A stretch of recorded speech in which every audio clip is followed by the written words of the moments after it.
Hey, Chief. Happy Tuesday.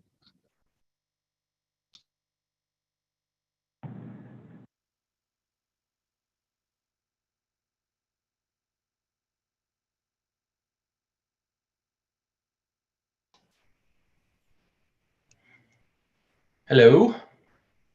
Hello. How's everybody doing? Good.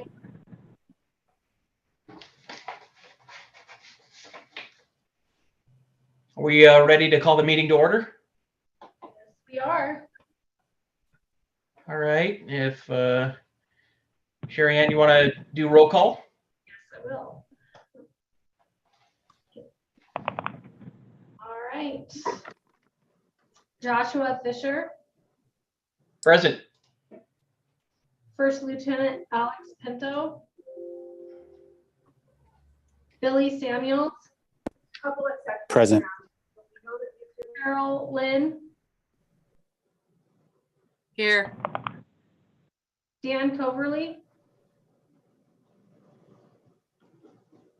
Nick Zigletti. I always mess up his name, sorry. Patty Polish, Here. Richard Finlayson, Here. Morrison, I'm in the meeting for about the next couple hours. Even though I'm supposed to be out. Brian Shane on. Shane.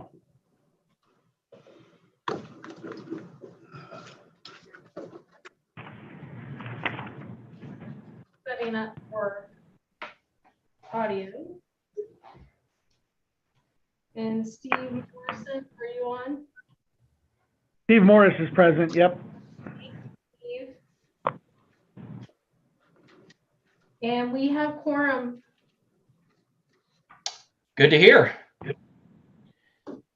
Well, I guess we can start with the public comment period. Do we have anybody that's set to do that? Make any public comment?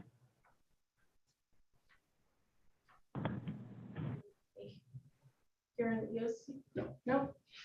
There's no public comment at DEM.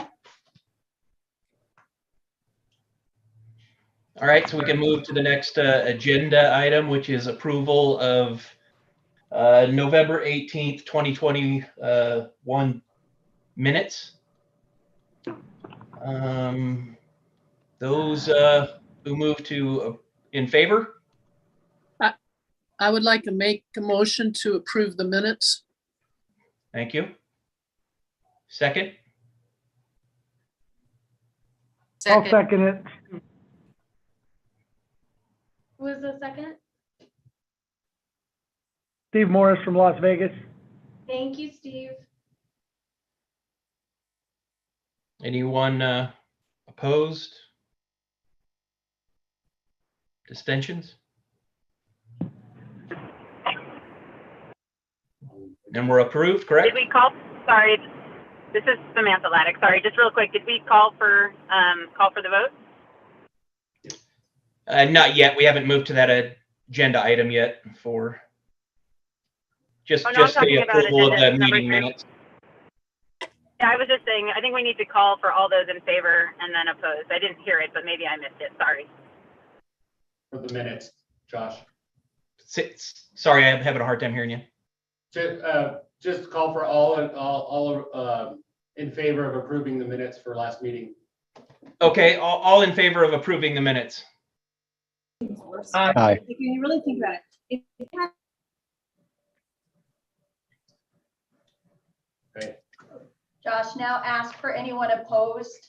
Okay, anyone opposed to the approval of the meeting minutes? Now ask for any abstentions. Any abstentions?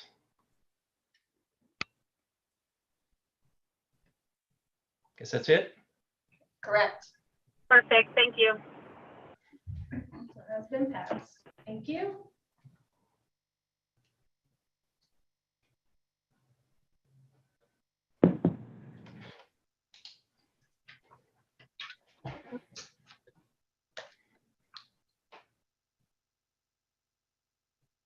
All right. The next item on the agenda, excuse me, is the interoperability channels. This is for the use of NIFOG and NEVI-FOG radio frequencies for search and rescue purposes. And this is an action item. So all those in favor? Okay, so I need to ask, do we all have radios on which these frequencies will work? You have a VHF ability, I'm guessing. That's why I'm asking the question. Is Berger on here? Yeah, I'm on. Okay, Yeah, can you answer? most of the county search and rescue uses VHF. So I don't know of anybody that's not using the VHF right now. There may be some that are using a digital version, which might cause problems. Like Lander County, I believe, is one of them. But that would be for each individual county their radio people to make the determination. So these channels are not digital, is what you're saying? Correct, they're analog.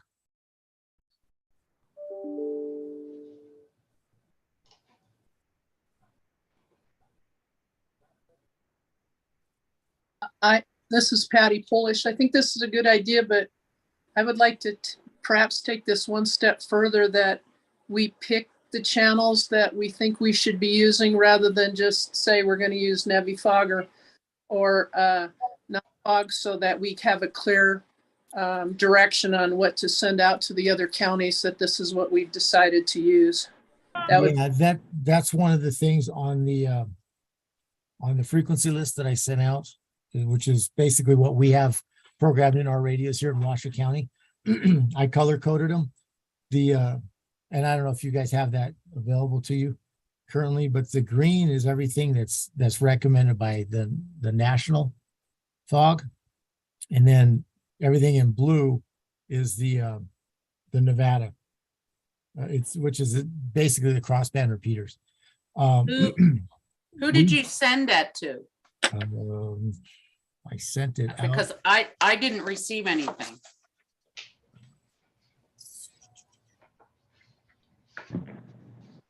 Did everybody else receive it?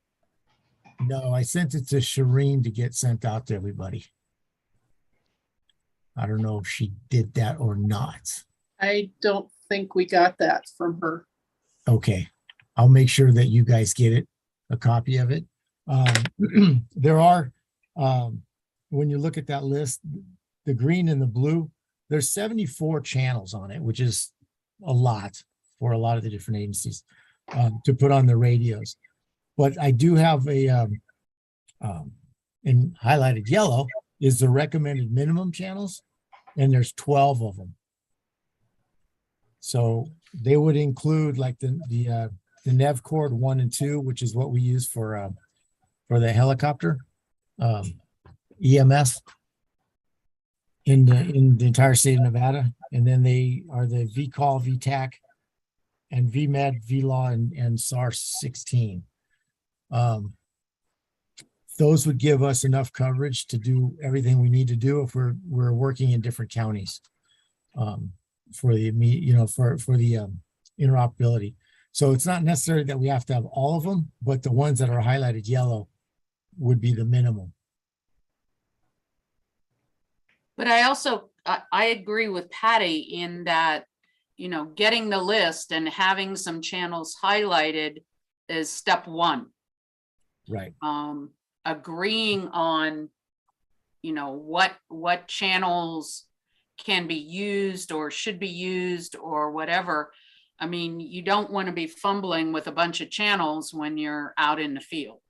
So, and trying to guess who's on what. Well, that's for the comm manager to do. Whoever's incident command would tell the teams which frequencies or which channels to be on. The problem is right now we don't have anything that's really in all the radios. So when we go to different counties, it makes it difficult. And that's where putting these 12 in the radios would make it easier for whoever's running the incident to assign the different teams to the frequencies or to the channels that are available. So I'm also working with emergency management. I talked with John Fansler and Greg Hutchinson. They're going to be working on licensing these frequencies throughout the state so we could use them. So we don't have to rely on the Part 90 authorization.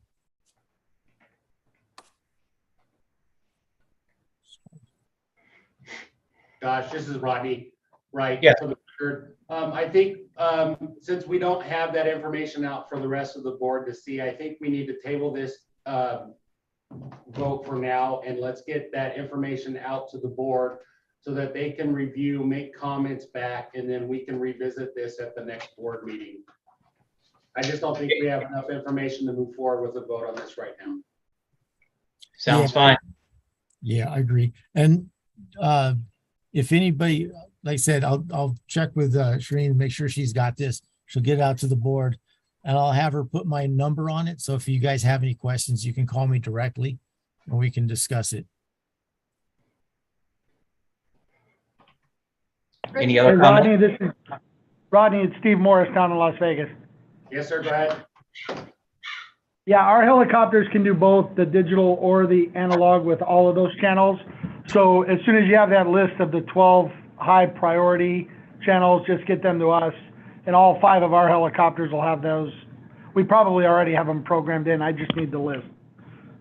Okay, yeah, we'll make sure that the board can see the list, and then there can be some discussion at the next meeting, especially with what Patty and Carol's saying, that they would like to select some channels that may work better in their areas versus other areas as well.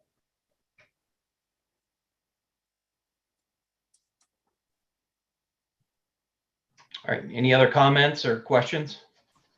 No, the only other comment I've got or suggestion, if you guys want to take this list and highlight something and let me know, you can send it to me and I can compile what each of the different counties would like to see, and then get that released out to everybody. And Rodney, right, for the record again, I think what we can do is we can work with our state DEM communications folks, since they are actually going through the NEVI fog, the Nevada version of the interoperability channels, and they're revamping that, and then we can have a better updated list of the available channels through the NEVI fog that would probably help make a little bit better decision for each one of the search and rescue units.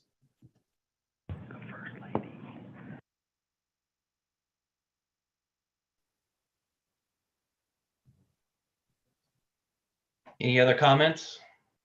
Questions at all? All right, move on to the next agenda item, which is the unaffiliated SAR groups in Nevada. So this is going to come from me. Just during the past year since I've been in place, I've seen a trend with unaffiliated citizen groups, Good Samaritans starting to become more involved with search and rescue type activities. The unaffiliated, in other words, non-government attached groups do provide a free service through social media like Facebook and assist stranded motorists to get their vehicles unstuck when there is no other emergency exigent situations. Normally, this wouldn't be an issue, as Good Samaritans can provide a service to the public and reduce already overwhelmed law enforcement or search and rescue groups when incidents do not require our involvement, such as, again, vehicle recoveries, towing a stuck vehicle. But recently, there's been some groups that have gone beyond Good Samaritan and have created themselves to be 501c3 volunteer organizations. And in a particular couple of calls that we have had locally, We have had incidents where these groups had on the scene before assisting citizens. They've solicited for funds or donations before they will assist.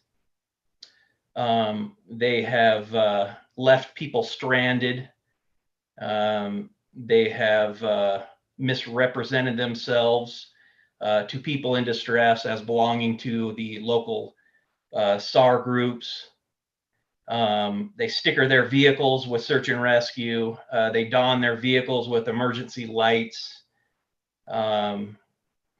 People that do not want or understand these groups end up getting abandoned, and then any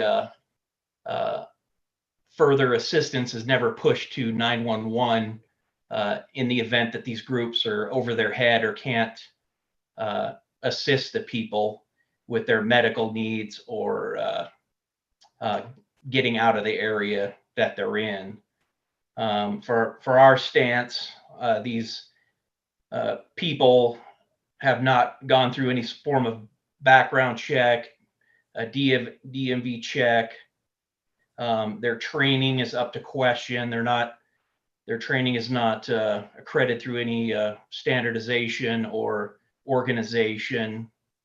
And so it has brought some issues here locally. And I don't know if anybody else has experienced such a thing, but it's just been something that's come up lately. This is Patty Polish. We have experienced that. In fact, we've had a few of these groups actually start out, or at least on the premises of becoming members of search and rescue, and then things are kind of not going as fast as they think they should, and then we find they quit, and then pretty soon they're trying to start their own group. Some of these are the vehicle recovery groups, but since the Naomi Irion search, we've had a couple come up. You can see them on Facebook where they're trying to start their own search and rescue groups. So yes, and it's created problems. Yeah, and I know, Patty, one particular group, without discussing that group, has actually acquired grants through the state. Right. Even though they're not affiliated. And I'm not sure how, these issues can be resolved through this group, but I think it's the best avenue for that. Does anybody else have any ideas? This might be an NRS issue that maybe we can put in place. I know California has a statute regarding search and rescue groups not affiliated with county government. And it might be something we might want to look into, but maybe we need to be even more restrictive. I don't see how these groups are coming up getting grants from the state when they're not affiliated with a search and rescue entity that's recognized through NRS. Well, if the grant that they're going for doesn't require affiliation, then they don't need that. I mean, and I don't know, but a lot of grants don't require that affiliation. So it could be very easy how they're doing that. In my case, and I know it says Humboldt County there, but I'm also here as a representative for Civil Air Patrol. And Civil Air Patrol is, I mean, obviously we're affiliated with the Air Force, but I have had members that I have had to pull back and sit down because they were trying to do their own splinter groups too. So, I mean, we've experienced it internally and we put a quash on it. So I don't have an answer for this because, anybody can start a group. I don't have an answer for it, but I'm willing to help develop one. Yeah, just from my experience, I've looked through NRS and I haven't seen anything specifically that deals with search and rescue being affiliated with a sheriff or the like, and so that's kind of why I brought this up. If there's somebody we could approach at the legislature or in any avenue that direction. I'm not sure, but Well, but I think Josh, I think we have to be a little bit careful because at representing a volunteer group, okay? So as a volunteer group, over the years, we have reached out to sheriff's departments because we also have ground assets. You know, we've reached out to sheriff's departments, and sheriff's departments have not always been very welcoming. Even though we're an organized group, we have the training, we're willing to work with the department. So I think if we are going to push forward or start talking about needing that affiliation with the sheriff's department, then we need to talk to also the sheriff's departments to say, if you don't have the manpower and you have a volunteer group in your agency, you need to build that relationship. So I think we need to build it from both directions. okay. Anyone else have any Rodney, ideas? Steve Morris in Las Vegas. It used to be NRS 414260. I don't know if that number got changed 2 years ago, but it was 414.260 that dealt with the volunteer search and rescue or reserve units of sheriff's departments in Nevada. So someone maybe can research that. It used to be, we used to operate under the 414.260 with our local like reserve units and Red Rock Search and Rescue. But I can't remember if the number got changed a couple of years ago in the legislature.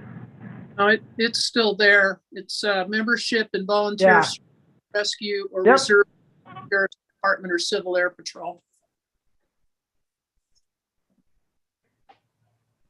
And then Rodney Wright for the record, Steve Morris, I was wondering if you could talk a little bit about, because I know that you guys have something similar and you have a working relationship with Red Rock SAR. So can you talk a little bit about how you came to that? Sure, we have a really good relationship with them, but they don't come out on any technical rescues. We do all of the technical rescues here in Clark County.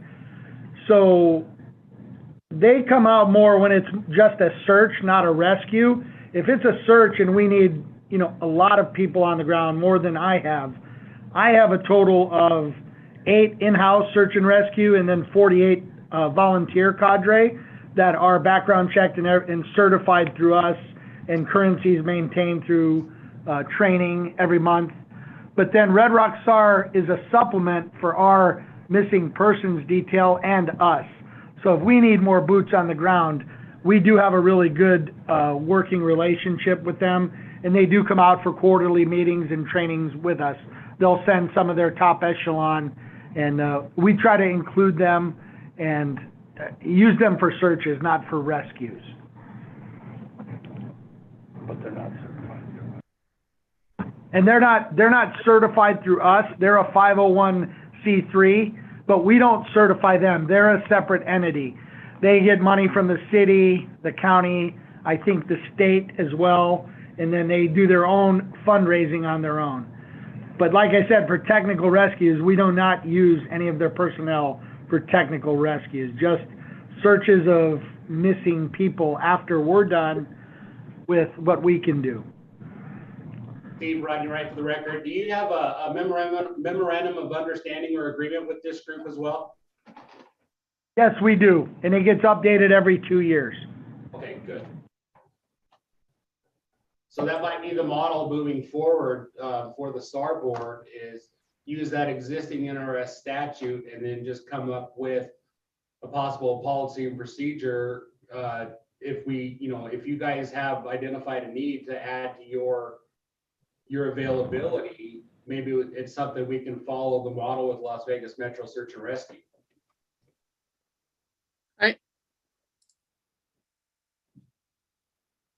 I think that might be a good starting place, but I still don't think that resolves the part of how we protect I think it's partly protecting ourselves from these other groups as well.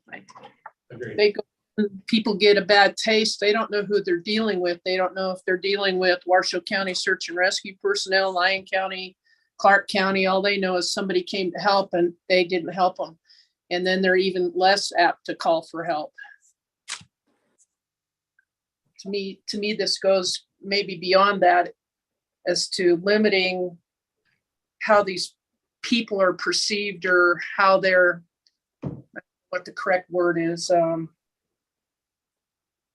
me, they're doing a disservice not only to the persons they're trying to help, but in the long run, they're affecting the reputation of all the search and rescue groups in these counties. So I don't think it's a good.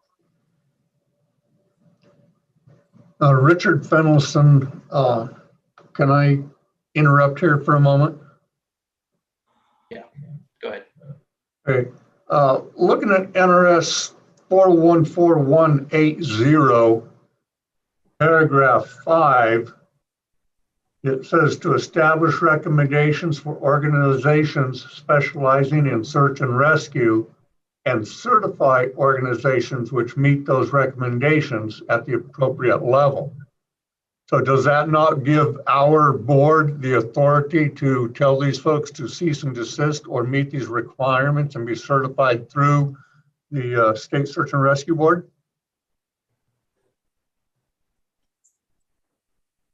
Yeah, I'm not exactly sure. That would have to be answered by somebody else that's got a little more experience. Maybe we need to have the AG's office take a look at that and advise us if that then gives us the authority to step in and say, hey, you guys need to cease and desist or meet these requirements with our board. It's definitely a good idea, a good option. Yes, we might want to make note of that NRS and then present it to somebody above us. Richard, this is Rodney Wright for the record. Can you restate that NRS you said? 414 what? It's NRS 414.180, paragraph 5. Thank you.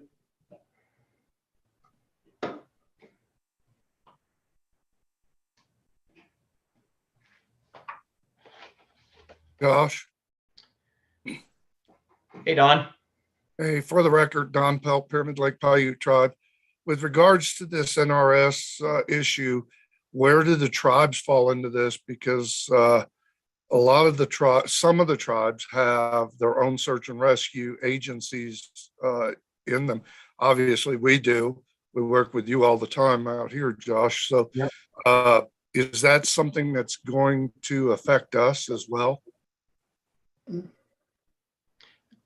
I mean, realistically, I mean, are you guys having any issue with these unaffiliated groups? And I don't. And your tribe, are they accepting of the volunteer base that you have? Oh, the personnel we use are all affiliated with the fire department here, okay, or the tribal police. Okay. The only time we've seen these unaffiliated issues was during Lyon County's search for Naomi, and they came into the Wadsworth area onto the reservation, but we didn't interfere with that at the time because we knew the obvious urgency of the situation for Lyon County. We just went ahead and rolled with it.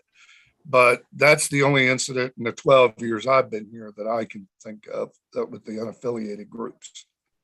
Yeah, so it sounds like you have some organizational plan in effect right now in your tribe. So I don't think it would affect you. And it kind of segues into our next agenda item. But I just wanted your input on this in particular, anybody who had any ideas. And I think that 414.180.5, we'll research that and see if there's anything there that we can act on. I just am not familiar with any venue to go through to work on it, but I know it's definitely an issue where I'm at. Hey, Josh. Fisher?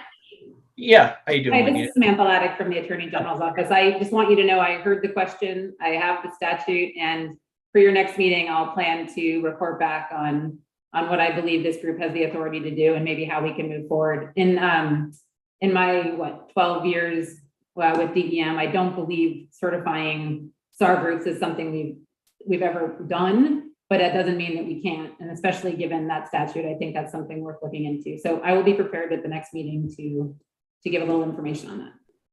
All right, thank you. I appreciate it. Anyone else have anything they want to discuss on this? Hey, Josh, it's Lenita McGee for the record from DEM. Hello. Hey, Josh. So for those that don't know me, I'm Lenita McGee. I'm the operations chief for DEM.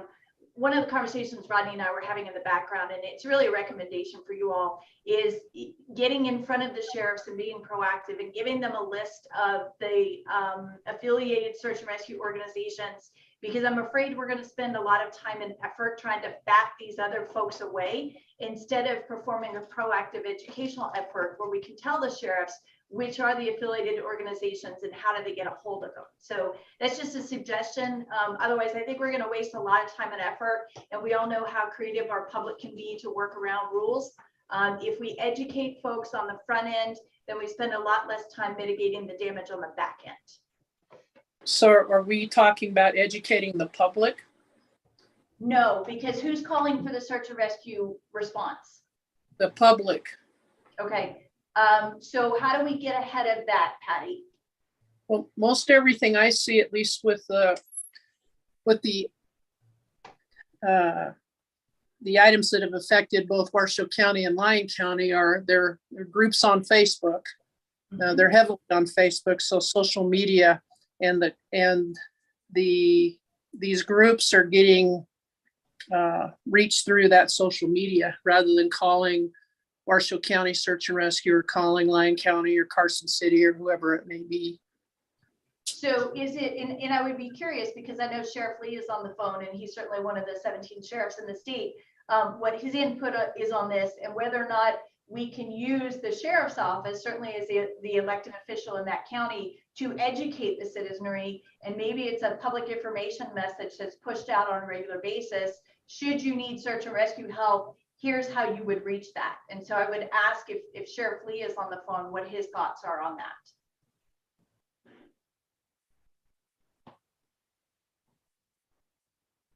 All right, I see he's still active. So apparently he got distracted, but you know, we do a lot of reactionary things. I think this is an opportunity for us to be proactive and no, we're not going to touch every John Q. citizen, but if we can touch through the sheriff's office, through NDEM has a very active social media presence, then we can do an educational effort and hopefully reach some folks that we don't normally reach and mitigate some of this damage.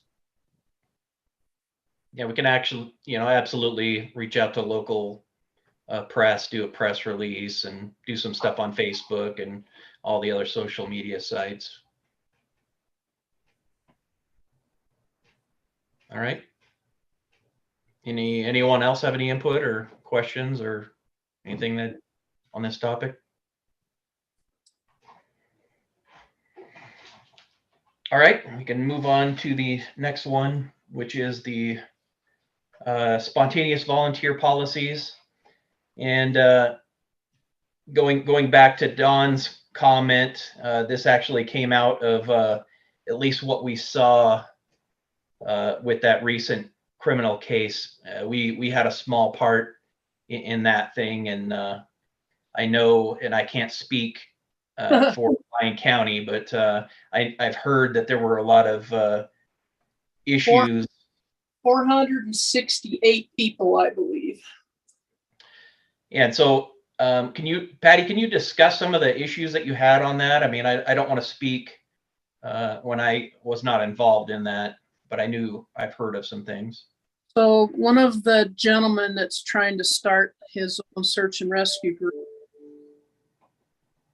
really pushed to have a larger search, and they're getting out on social media. We had almost 468 people going to respond. We weren't planning on search and rescue itself with the sheriff's office was not planning on searching that weekend, but we got drift of this. So the sheriff's office had us go and get everybody signed up, put people in teams, and I can only say I would never want to do that again.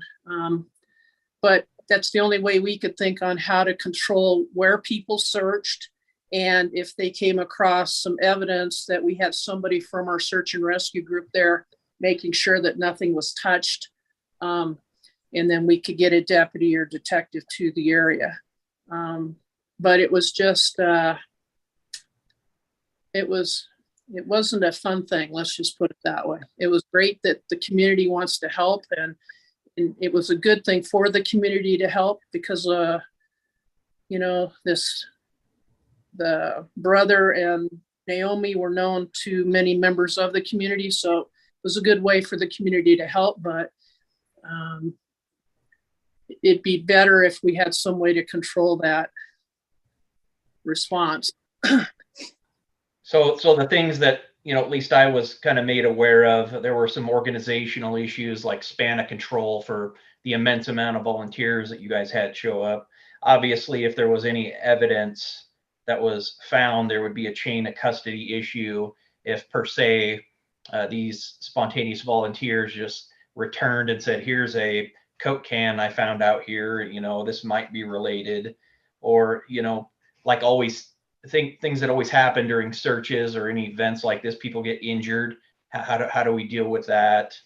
Right. And then, you know, the background checks and the criminal involvement, you never know who's participating and what their overall intent is.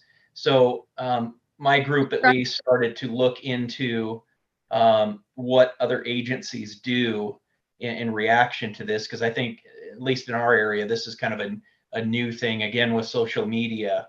And at least from what our research is, FEMA and actually Arizona SAR.org have some plans on how they deal with it, but it has a lot to do with infrastructure and registering people, filling out some applications, doing an ID check, doing a background check, doing a safety briefing, doing some, you know, short-term training for these people, providing direction, and then actually assigning them in a manner that you can take care of the span of control issue and hopefully mitigate any chain of custody issues, and also control the areas that you're searching and control the information. So some good stuff. I don't know if it's something necessarily the state can adopt or wants to look at, but it's definitely something, especially for the smaller counties, would be beneficial. Again, Arizona SAR.org has a great document. It's pretty thick, but it gives you an idea of how you can control these things. And then FEMA, like I said, through their system as managing spontaneous volunteers in times of disaster. It's great information, but I don't know if there's anything the state needs to do or would do, or it's just things the individual counties might want to look at when they do have an incident like Lyon County did. I can only imagine how overwhelming that is. It was overwhelming. I think we were just trying to get ahead of it, and we tried to put the majority of people in areas that had already been checked via UAV. So we were pretty confident, at least in the majority of that large area, just to the north of the truck stop that had already been checked. So yeah, anyway. Well, I think that part of a county's thought process in this whole matter is to now realize that social media is going to do this. I mean, it should not be a surprise. It should almost be expected. And especially when you have a large case like that has so much community attention, you're going to get more and more out there. So I agree that a municipality or a jurisdiction should be planning for this to happen. But I think that plan is going to be pretty independent of what each county or jurisdiction can do. I sat through that. I did take that FEMA course, the spontaneous volunteer course, and it was very good. And it is very detailed. And the plan that you read from Arizona sounds almost textbook from what was in that FEMA course. And it's a very good organizational plan if you have the people to run the plan. Well, I think it's, and I don't, sorry if I'm interrupting, No, but go ahead. and at the state level, I mean, we're looking at, you know, for a small county, a mutual aid request, I think would probably be appropriate. And then, you know, putting that infrastructure in place using other resources is probably what would be necessary. And that's why I wanted to mention this plan, so that, you know, that's just an ability we have through DEM again. And the planning ahead of time, that, you know, these spontaneous situations, if there's a way to mitigate them a little bit by getting in a day or so in advance and trying to get people registered and going through these processes, it might help. I don't really know, but having not gone through it. I can't see doing a background check, checking anybody a day or two before. I mean, we're overwhelmed in they usually are the ones that run the background check. So I don't see that occurring, at least in our county. And this is Rodney Wright for the record. And what we can do at DEM is have our training officer, and we can investigate what kind of search and rescue classes that could be available, that we could try to get brought to Nevada that may address this type of situation as well. So we can work on that from our end to see about what kind of training. I know that they have that online course that Carolina just spoke about, but we can also research if there's anything else we could try to bring in state. Okay. And I see Michelle has her hand up. Good afternoon, everybody. I'm Michelle Young with Lander County Search and Rescue. I have an opinion on this. What would you guys think about whatever the policy is going to be for spontaneous volunteers, and or form they would fill out the day of the search if they show up, or the second day if it's extended or whatever, that would be more consistent throughout the state of Nevada than each county making up their own? Does that make sense to everyone? Yeah, I definitely agree that consistency is good between the counties, and without plagiarizing, that Arizona.org plan has some forms in there, some basic stuff. But well, and if we all use the same form, I'm in favor of that too. But if we all use the same kind of registering process or whatever, it actually gives us a foundation to reach out to people who might be interested to become part of an affiliated search and rescue group, or become part of a county team. So it gives us a reference to go back and so I agree. I think if we do adopt a form, whatever form we use of registration, it should be consistent across the state. I just think that every county will have to modify actions because of the resources they have available immediately. So that's all. But I agree with the standardized form. Hey, Rodney, Steve Morris in Las Vegas. Yes, sir, go ahead. Yeah, so we already do a lot of that. So I don't know, it seems like we're talking about two things here. You're talking about the volunteer groups, and then you're talking about volunteers that work for the agency. So the NRS I gave, the 260, is for the ones that work for the agency. So we already have, our volunteers already go through basically the same background as everyone else that gets hired on Las Vegas Metro. So we run that, we do the whole vetting process. And then for the volunteer groups, like the problem some of the other people have mentioned like, we engage with them early, like Red Rock SAR, we include them in our meetings, our quarterly meetings. We engage them on social media, and between AIR and SAR on Las Vegas Metro and our missing persons detail, like, we're in constant communication with the volunteer groups. And then I'm not familiar with this brother and sister case you guys are talking about that happened up north. Were they ever found? It was the sister that was taken, and yes, she was found. Who was she found by? I don't know the particulars of that. I can't tell you. I know that on a tip, they got a tip, and her body was located. Okay. Yeah, but I don't All right, think, Steve, I don't think we're talking about volunteers who are registered. I mean, at least for item 6 on the agenda. I think what. Yeah, I understand. Yeah, I agree with that. But it sounded like some of the conversation was getting mingling those two, where we run them as totally separate. Our volunteers are through our vetting process, through our training. They do our 120-day training qualifications. If they fall out of certification on something, they're not authorized to go on a SAR mission. Whereas the private groups, I thought that we were more talking about, that's not regulated by us. We just make sure they know what lane they're supposed to stay in.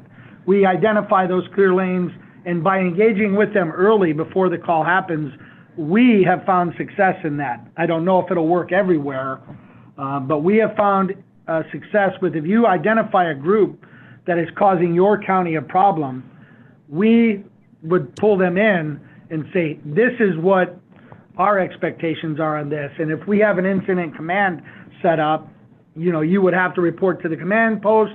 And if you're going to fall under a good Samaritan, just doing a good deed, then that's fine. Because I don't know how we're going to ever regulate good Samaritans trying to help when law enforcement has gone days or weeks looking for people and still haven't located them. Obviously, the local resource may not be good enough if you're getting that much civilian participation that you didn't ask for. Well, and Yeah. I think Red Rock Search and Rescue is a good example of that. I think, if I remember, that's how Red Rock started. They were hunting for a hiker in Red Rock Park, and they had not been located. And it was a group of civilians that went out and eventually found them. And that's how Red Rock began. They started organizing. So, but it started as a group of volunteers.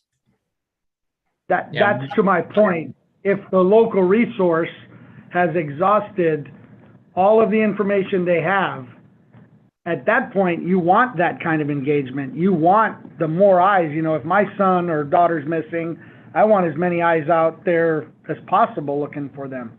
And that's kind of always our perspective. We run all the actionable intelligence to ground as best we can, then we turn it over to our missing persons detail, and then they engage with Red Rock SAR, and that's when it becomes a search, not a rescue. So that's just how we do it. It works for us, and like I said, I don't know each county what the differences are. Yeah, as far as the unaffiliated, to go back to item number 5, one particular group, and Patty is aware of, I actually talked to that individual and was met with resistance. So there's not much else I can do there. As far as the spontaneous volunteers, at least on our end, we just need and have to have something in place just for the custody issue and evidence control. But if it works for you guys and you guys have something in place, that's good. Anybody else have any contribution to that item? I really like the idea of coming up with a standardized form for everybody to fill out. It would also help, perhaps some of the people we used on the search were retired military So they had experience with leading people.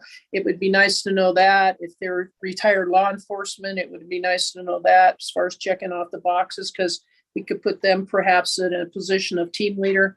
Because when you've got, like I said, close to 500 people out there trying to help, but we're trying to manage it, it's not very manageable. So anything, any standardized form would be a great help. And it's Rodney Wright for the record. It sounds like we got a little bit more research to do on this. We got some good leads to start with. But you know, the question, the form is a great idea, but then the topic is who's going to hold that, you know, who's going to receive all these people. So it sounds like we also have to have a process in place. So I think if we research a little bit more, especially with what you were talking about, Josh, the Arizona site, see what they have. And then I think the board, then we can work on a policy and maybe a form to put together so that we can address an issue like this when it happens again, and not if, because it will happen again. But I think we have a way to move forward for the next meeting for this topic. Michelle, I see your hand up again. Go ahead. Hey, you guys, Michelle with Lander County again. I have a spontaneous volunteer form that we drafted some odd years ago when we had a search and had family members and friends showing up, people that I didn't even know. I would be happy to email it to someone for someone to take a look at as a starting point, and then the board or the county groups can go from there if that would help anybody. Okay, Rodney Wright for the record. If you could go ahead and send that to me, and then I could forward that to the board.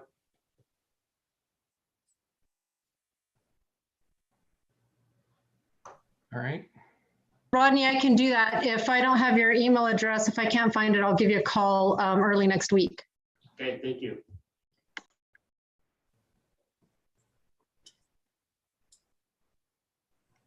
All right, is that all we have for that agenda item?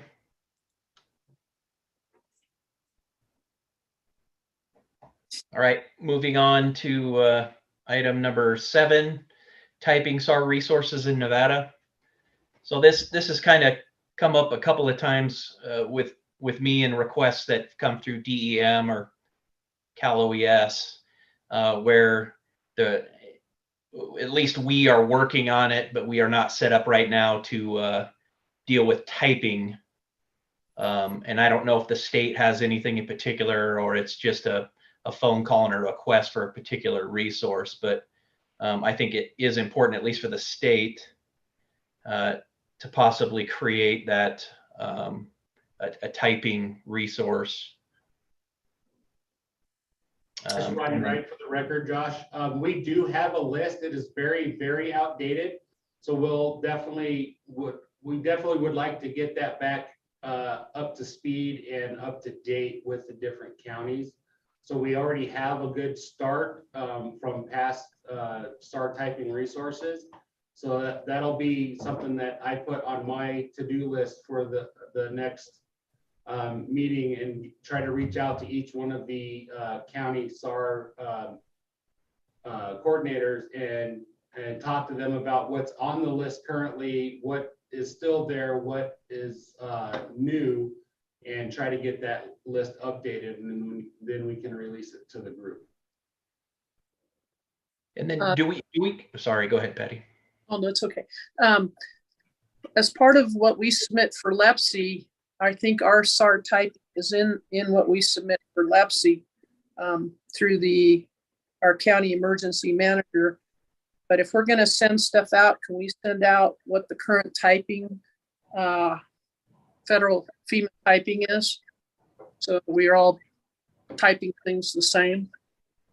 Rodney Wright for the record. Yeah, that's what I was going to suggest, is that we'll see what the FEMA SAR typing resource is, send that out to each one of the units so that we can all kind of talk the same language.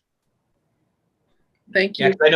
Because I know Cal OES has a very established typing schedule that's very easy to read, and I wasn't sure if we had something of that nature or not, but usually it's just a phone call and do you have this type of resource? So Josh, it's Lanita McGee for the record. One thing for you all to be aware of is we use the FEMA Resource Library typing tool. So you can Google that, and then actually will tell you what resources and capabilities are required at each level for a type of equipment. The thing for everyone to remember is typing is the responsibility of the home unit. So if somebody tells us they have a type 3 search and rescue team and they use the FEMA Resource Library typing tool, then that's something that we're going to take their word on. So that's what you as a board need to figure out is how much of their word are you going to take it? Are you going to do an actual assessment of the team? How do you verify and validate that people can actually do what they tell you to do? But if you simply Google FEMA Resource Library typing tool, you'll be able to see a type 1, type 2, type 3, type 4, type 5. And keep in mind, when you're typing something, if you don't meet all of the requirements for that particular type, then you're the level that you meet and fulfill all of the requirements are. It doesn't matter if you're missing one thing or 10 things, you either meet them all or you don't.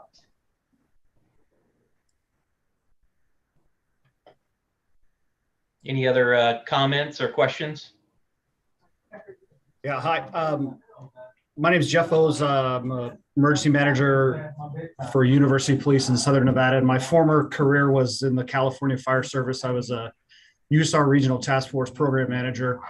I can get access to all the typing stuff. I've done the typing criteria for the team when I was the program manager. So if you would allow me to be part of this process, I would love to assist. Thanks. Thank you, Jeff. And Jeff, Rodney Wright for the record. I will reach out to you, sir, and get your contact information.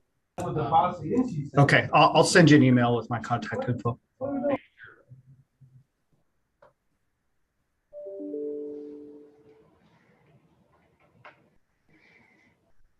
right, anybody else have any comments or questions?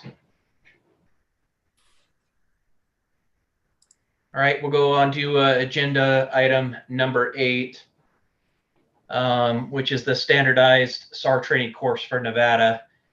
Rodney had called me basically due to a lack of available training. I had suggested basically when it comes to managing the inland search function type training, Washoe County last year purchased the instructor suite through ERI, and it is managing the inland search function.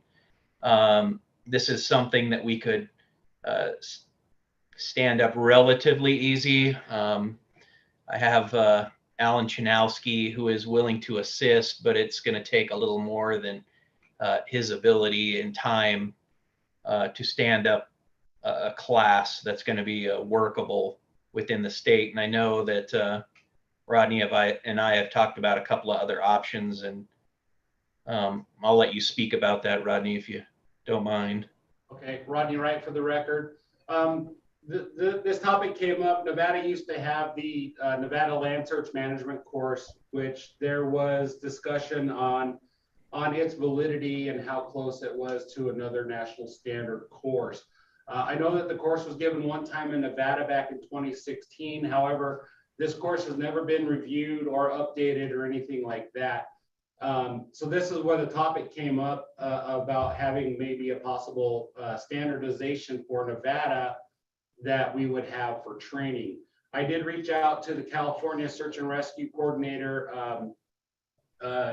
after talking to Josh Fisher with this one, and they had addressed this issue as well. And the issue that came up with them, and they got a lot of feedback from their county SARs, were each county seemed to have their own standard that they wanted to use. So when they went to specialized units like the mounted units, they had specialized training that wasn't inland search, and they took the process that California was trying to do as it was telling them that they couldn't train to those standards for those units. So what California said that they ended up doing is coming up with guidelines instead of having a standardized, you will use this course as your training standard. but they had guidelines that they had come up with that they would need to follow a standardized training program that is nationally recognized, and that way it wouldn't alienate any unit or specialized unit out of its training capabilities that they were doing. That was the conversation that we had with California. Rodney, Steve Morris in Vegas, can I interject on that? Yes, sir, go ahead. Don't you find, we deal a lot with the agencies in California. Don't you find that the disparity in the Nevada counties are far larger and much more different than those in California, particularly with search and rescue? When you try to compare us to California, I mean, the disparities are huge, right? Most county agencies in California, almost all of them, have an air asset that does not only patrol, but search and rescue, kind of like us. Same thing with the state. You have the California Highway Patrol in California that has a state rescue, 18 state rescue air assets that can be utilized for search and rescue. And Nevada, we don't have that. I mean, when you talk about typing in Nevada, what do you find out of most of our 17 counties? There's only 2 of us that even have air units, and Washoe counties is trying to get it back together. So when you talk about standardization and you try to only get information from California, man, that's a big task you're taking on. Even for standardization for non-air rescues, you're talking about resources abound in California, whereas you go to Nevada, you know, we've had to go to several other counties over the years to help. So that's what I worry about with typing, is there are even only 2 counties out of our 17 that have air assets in Nevada. So Okay, so let me jump in here. Rodney probably expects me to jump in here. Every sheriff in this county, including Clark County and Washoe County, has the availability of an air asset, and that's the Civil Air Patrol. So that air asset is there. Do we have helicopters? No, we have fixed wing planes, but we do have that asset. But getting off of that topic, I think we need to start this whole discussion with getting that list that the state already has, updating that list, which what is still currently available that counties would be able to share with other counties. And I think that's where we have to start. And Steve, I agree with you. I think it's bad to compare us to California, but on the other hand, California does have structures and procedures that we might be able to learn from. So I agree with you. We'll never compare to California. I 100% agree with you. But I think we need to start somewhere. And I think the one place we need to start is, let's find out what we have. Let's find out what's still usable and what is routinely needed by search and rescue teams in the rural counties, and go from there. So that's my comment. Yeah, and Rodney Wright for the record. And when and I only reached out to California because I know I've talked to Mark Baldwin several times about search and rescue issues. It's not my intent just to compare us to California, because I know we are very different. And especially in the way of resources that we have compared to what they have there. But when we're talking about, you know, the standardized training, it's not just talking about the training for the different types of resources that we have. And I think, you know, it's coming up with a standardization. Like I said, when we started this conversation, the Nevada had a Nevada Wilderness Land Search Management course that was kind of created. And it was just a topic to breach. Is this something that the board would like to approach and maybe come up with a guideline for standardized type trainings that should be done for the recognized units in the state? Well, I think it's a good idea. I really do, because then I know the capabilities of my neighboring counties. I know you get to work with each other. You get to know each other's capabilities, abilities, and personnel. But I think even here, we would run into the same thing that California ran into is, and I apologize if I step on anybody's toes here, but search and rescue becomes a very personal territory, and nobody wants their territory changed or stepped on. Yeah. So I think that standardization is good, but I think we're also going to run across those specialized groups, counties, sheriff's departments, whatever you want to call them, that are going to say, well, we do it this way, and this is the way we're going to keep doing it. So I agree with the concept. I don't think it's going to happen by the next meeting, but I think it's something we should at least have an overarching understanding of what everybody is doing. All right, and there's I guess Billy Samuels has a comment. Go ahead. Yeah, hey, this is Billy Samuels, and I just want, if we're looking at standards, and we don't have to create these, NFPA 2500 already has all this for operations and training for technical search and rescue incidents. So I don't think we have to really create anything. If we all abide by, which that's the old 1670, if we all abide by the 2500 NFPA, then we kind of know what everyone's doing. So I think we would eliminate a lot of those problems. Just, I know there's a lot of law enforcement on this side, but I mean, fire already has this. And that's for all of us, not just for fire. It's technical search and rescue, and that's off ground. It's like wilderness. So just my 2 cents. All right. And Billy, Steve Morris in Vegas, I agree with you 100%. Thank you, sir. Michelle, next. So you have a question, comment?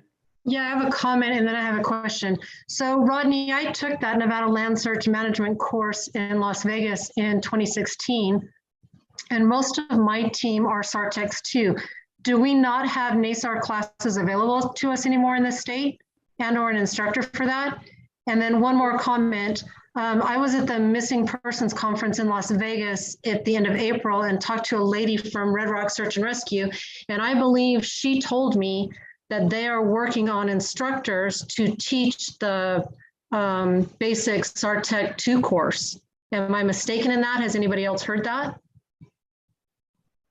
Steve Morris in Vegas. We have heard that they are working on that, and they have kept us in the loop on that. It is our intent, and Red Rock SAR knows, that they won't be responding to technical rescues, even after they get that in-house done, because it's the county sheriff's responsibility to do rescue, and we will delegate that authority. So yeah, we know about that, and they're really trying to ramp up their capabilities, but it's not our intent in Clark County to ever use Red Rock SAR on a technical rescue. So Steve, would that prevent them from offering their services to other counties for training? Oh, no, I think that would be great. I think they're a great resource for any other county. They do it really well. They're probably better than some actual SAR teams. Like I would highly recommend that. And they would be very interested in that.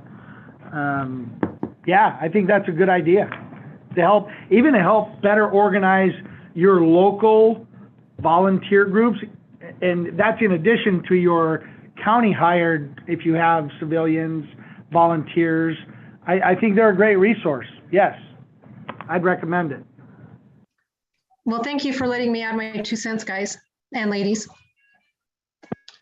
So I just wanted to chime in on my particular situation that I ran into when I took over search and rescue for Washoe County. I've noticed that as everyone may or may not know, I have a bunch of 501c3 organizations that form my search and rescue team, and some of the currencies overlap between the different teams. So the issue that I was having is that they trained and I'll say certified in some context at different levels. And so a backcountry, let's say a type 1 backcountry between two different groups was different. And where it became an issue is when I would send people out into the field and one group, people from one group would excel, and then people from another group would fall back and actually have to return to our staging location because they realistically were not a type 1 backcountry person. So I had to take my teams and really go through what they do and get them all standardized so that they're on the same page as far as training. And right now we're working, or actually almost completed, getting the MRA certification just to help get everybody on the same page so that when I do send people out, I'm not getting resources turned around because they can't complete the task. So that's kind of the idea of typing, at least in my mind, is that when we're sharing resources, that we're all kind of on the same page of what the expectation is of ability. And I understand that it can be a touchy subject, but it kind of simplifies things a little bit. That's great news, Josh, about the MRA. We've done that. We've done the MRA certification. It's Steve Morris again from Las Vegas. We've done that for over 15 years, and we get recertified on a standard cycle. And they come out and they do very extensive evaluations of mountain rescue teams. So I do highly recommend the MRA certification. And it's good to hear that you're going through that. I don't know that there are any other counties right now that do the MRA certification for their rescue teams. Yeah, thank you. It is a lot of work, and I don't expect that from other teams, especially in the smaller counties where their teams are definitely smaller. But just to standardize some of the stuff, that's all my idea was behind this. Any other comments or questions, concerns?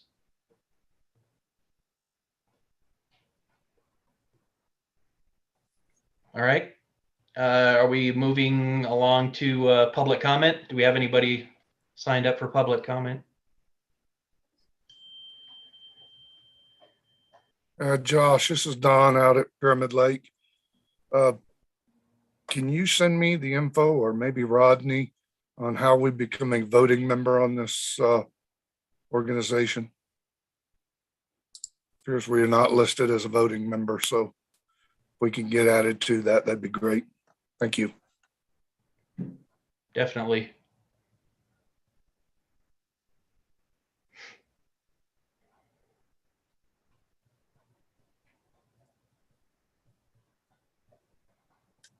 All right. I guess we're moving on to public comment. Rodney Wright for the record. I'm going to read this for the group. No action may be taken on this matter raised under this item of the agenda until the matter itself has been specifically included on the agenda. An item, public comment may be limited to 3 minutes per person at the discretion of the chair. Comments will not be restricted based on viewpoint. Please be advised that the YouTube streaming between 60 and 90 seconds behind in the live meeting. If you would like to make public comment, please call in using the above number for the meeting. So do we have any public comment online? Or none online. None online. Okay. Back to you, Josh. Okay, do we need to give it any more time than what we have, or? No? Chairman. Ryan Chain with NDF. Go ahead, sir. Just want to let you know, I sent an email to Rodney Wright this morning, and I was extending my thanks for serving on this committee. I wanted to let the rest of the committee members know that we had hired a peer to my position at Division of Forestry. Since I'm a deputy administrator, we hired an additional one. And that position has a direct authority over our aviation assets and other assets that could be likely used in an SAR capacity. And therefore, it's been the plan of the agency to have that position serve in the NDF capacity to this committee. So I just want to let you know that I had recommended that Rodney start the process of nominating Eric Antel, my peer, as the representative for NDF, and therefore at some point when that's completed, I won't be serving along with you all. I appreciate the opportunity and wish you luck if I don't attend a subsequent meeting from today, but I just want to let the group know. Ryan, actually, I have a question for you, if you don't mind. Uh-huh. I've heard that you guys are kind of building up a little bit. Do you guys have a SAR option, a search and rescue option for your air assets? I don't. That question is hard for me to answer the way it's worded. Building up. We are, I guess, in some ways increasing staff, but of course we're angled towards the fire suppression side of things.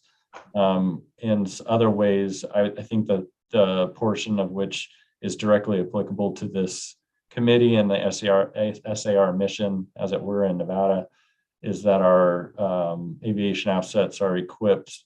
2 of our 3 helicopters are equipped with hoists for rescue purposes. And so to that degree, yes, we are definitely improving and enhancing our capability to support SAR as requested through DEM in non-wildfire situations. And then wildfire situations, we go through normal fire asset ordering process to obtain those. So to that extent, yes, I think that's probably an accurate statement. Thank you. Yep.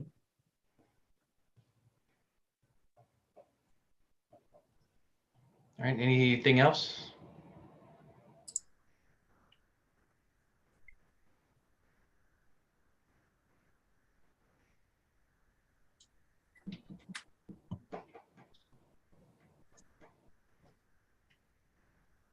All right, I guess on to item 10, the adjournment. Do I have a first for the adjournment? I make a motion to adjourn. Second?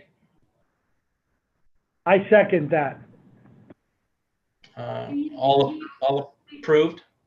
Josh, can I have the members remember to state your name for the record? This is Carol Lynn. I made the motion. Thank you, Carol. Steve Morris seconds it.